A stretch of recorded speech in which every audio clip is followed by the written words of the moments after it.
Olá, eu sou Ariane Cardoso, eu sou médica de família e comunidade e vim hoje abordar acerca do aleitamento materno. Primeiro eu vou estar falando sobre o aleitamento materno exclusivo, que ele é preconizado até o 6º mês de vida. Então o que é isso? É a gente ofertar o leite materno exclusivamente para o bebê até o 6º mês. Qual que é esse motivo então? Os estudos comprovam, que o aleitamento materno exclusivo até o 6º mês de vida da criança reduz a mortalidade neonatal. Isso é muito importante. E quais são os benefícios, então, desse aleitamento materno para a criança, para o bebê?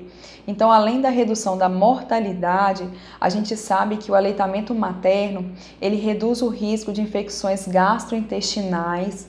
Então, o leite, ele ajuda na proteção do intestino do bebê. Ele reduz o risco de infecções respiratórias, de alergias, atopias dessa criança. Então, pensar em asma, rinite alérgica, os resfriados comuns. Ele reduz o risco, então, da desnutrição. Ele melhora o desenvolvimento cognitivo, o desenvolvimento do cérebro da criança, proporcionando então um melhor desenvolvimento, um melhor rendimento escolar, abordando então a inteligência da criança, e reduz também o risco do desenvolvimento de doenças crônicas não transmissíveis, que seria o quê? Reduz o risco da criança desenvolver, não só na faixa etária infantil, mas ao longo de toda a vida, reduz o risco dela desenvolver diabetes, pressão alta, alteração do colesterol, reduz o risco do desenvolvimento de obesidade. E quais seriam então os benefícios para a mãe? A gente sabe que o aleitamento materno, ele estimula e ajuda a redução do peso da mãe ao peso antes dela engravidar. Ou seja, então ele ajuda a perder peso mais rapidamente. Além disso, ele reduz o risco do desenvolvimento de câncer de ovário e câncer de mama. Ele reduz o risco do desenvolvimento da mãe, de diabetes mellitus tipo 2. Ele aumenta o vínculo da mãe com o bebê e a maior vantagem, que já é um alimento pronto, ele já vem quente, ele é de graça, tá? Já tem todos os conteúdos nutrientes que o bebê precisa. A gente sabe que no Brasil os estudos comprovam que a redução então do aleitamento materno até o 6º mês. Então muitas mães elas vão parar de alimentar, ofertar o leite materno antes do 6º mês. E quais são os principais motivos? Uma é a crença, muitas vezes a mãe ela vai ter dúvida, ela vai achar que o leite é muito fraco, então assim, eu não tenho leite suficiente, o meu leite é muito fraco, o meu corpo pode estar alterando, as minhas mamas vão cair, então vão ter alterações. Isso gera então inseguranças e uma das principais causas do desmame precoce é o retorno ao trabalho. Então às vezes a mãe vai ter que voltar no 3º, 4º mês, isso leva então ao desmame. É importante sempre a gente estar procurando uma enfermeira de família e comunidade, um médico de família e comunidade ou algum profissional da área para estar orientando, pois é muito importante o esclarecimento dessas dúvidas, porque a gente sabe que no início, o leite ele tem uma produção realmente reduzida, só que ela é suficiente para o bebê. Tem técnicas também de ordenha, de armazenamento do leite em geladeira, então ele pode ser armazenado num ambiente que foi corretamente limpo em 24 horas numa geladeira, até um mês no congelador ou períodos superiores. Então é sempre bom a gente estar procurando orientações para, mesmo que volte ao trabalho ou tenha outra contraindicação, a gente conseguir ofertar o leite materno para a criança. Os principais hormônios que agem então na questão da produção do leite é a prolactina e a ocitocina.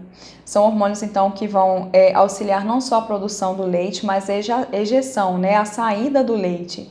Um desses hormônios, que é a ocitocina, ela vai ter então alteração à medida que a mãe ela vai ter alguns problemas como estresse, dúvidas, preocupações, dor. Então, quanto mais a mãe tem esse tipo de preocupação ou estresse, o número desse hormônio então ele vai reduzir e nisso reduz também a saída do leite. Então, quanto mais ansiosa ela fica, maior dificuldade ela pode ter realmente para amamentar a criança. E quanto mais ela pensa que tem pouco leite, geralmente, isso pode ocorrer, então, redução desse hormônio, ela realmente produzir pouco leite pelo estresse gerado.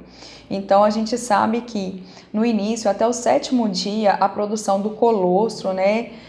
O colostro ele é produzido em média pela mãe numa quantidade de 10 a 100 ml. A média são 50 ml, então, ou seja, são, né, pegando um copinho de remédio comum, aqueles copinhos de 10 ml de xarope, são 5 copinhos daquele, né? Então é uma quantidade menor.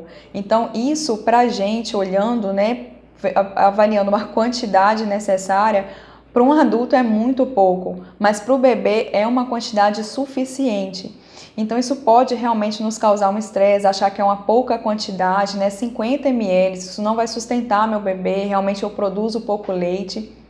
Então é bom a gente sempre orientar antes do nascimento da criança, né, procurar nos informar e saber que isso é o normal, é o suficiente, porque essa quantidade de colostro, ela vai passar então defesa para a criança, ela passa células de defesa, ela passa nutrientes, né, muitos nutrientes, proteínas, e ela sustenta o bebê sim. Então assim, o choro não é só por fome, o choro pode ser porque ele está fora né, ele acabou de sair do útero, que era um local, um ambiente que ele estava acostumado, onde tinha menos barulho, onde estava mais aquecido.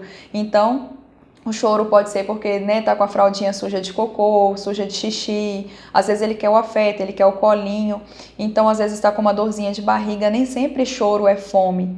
Então é sempre bom a gente procurar orientações acerca disso. Outra coisa que eu queria reforçar é que apesar de inúmeras fórmulas que a gente tem, né, várias marcas de fórmulas infantis, ela nunca vai ser superior ou nunca vai substituir o leite materno. Ela tem um teor reduzido de todas as substâncias, principalmente as células de defesa, em que a mãe foi exposta ao longo de toda a vida, toda a defesa que a mãe ela vai produzindo, ela consegue passar pelo aleitamento materno através de proteínas, que a gente chama de imunoglobulinas. E o bebê, até o 1º ano de vida, ele depende muito dessas células de defesa para combater infecções, né, o que ele foi exposto ao longo dessa vida, até ele poder formar realmente a imunidade dele. Então, em relação ao aleitamento materno, o que a gente queria reforçar é sempre procure uma enfermeira para estar orientando, procure o seu médico de família para fazer um esforço para realmente tentar manter o aleitamento materno exclusivo até o 6º mês, para que seu bebê, então, ele tenha, não só o bebê, mas como você, todas essas vantagens do aleitamento materno.